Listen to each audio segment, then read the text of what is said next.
এয়া হৈছে নামটিৰ পৰা আমগুৰি অভিমুখে গৈ থকা ৰাস্তা। কোনোবা যদি হতাশয় ব্যক্তিয়ে যোৰহাট অভিমুখে যাম বুলি ভাবিছে, এইফালে নামটি বা আমগুৰি হৈ যাম বুলি ভাবিছে, তেতিয়াহ'লে সৰু গাড়ীবিলাকে এইটো চাইডে নহাই ভাল হ'ব বুলি মই ভাবোঁ। কাৰণ কেলৈ ৰাস্তাটো বনাই আছে, ইমানেই বেয়া হৈ আছে মানে কি ক'ম, সৰু গাড়ীবিলাকৰ কাৰণে বহুত দিগদাৰ হ'ব। মানে গাড়ী পথালি হৈ গৈছে, যেনি তেনি গুচি গৈছে, চকা কণ্ট্ৰল কৰিব পৰা অৱস্থা মানে ক্ষমতা নাইকিয়া হৈছে। ইমানেই বেয়া মানে দেখিছেই নহয়, গম পাইছেই, ৰূপটো দেখিছে নহয় কেনেকুৱা ধৰণৰ।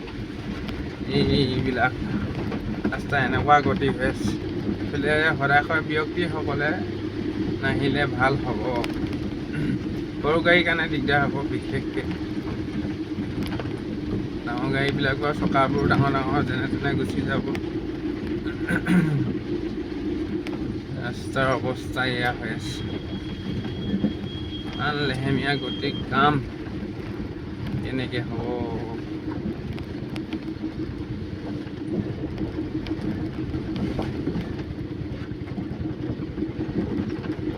মানুহে যাবলৈ ভয় কৰিছে, ইয়াত এনেকুৱা অৱস্থা হৈ গৈছে।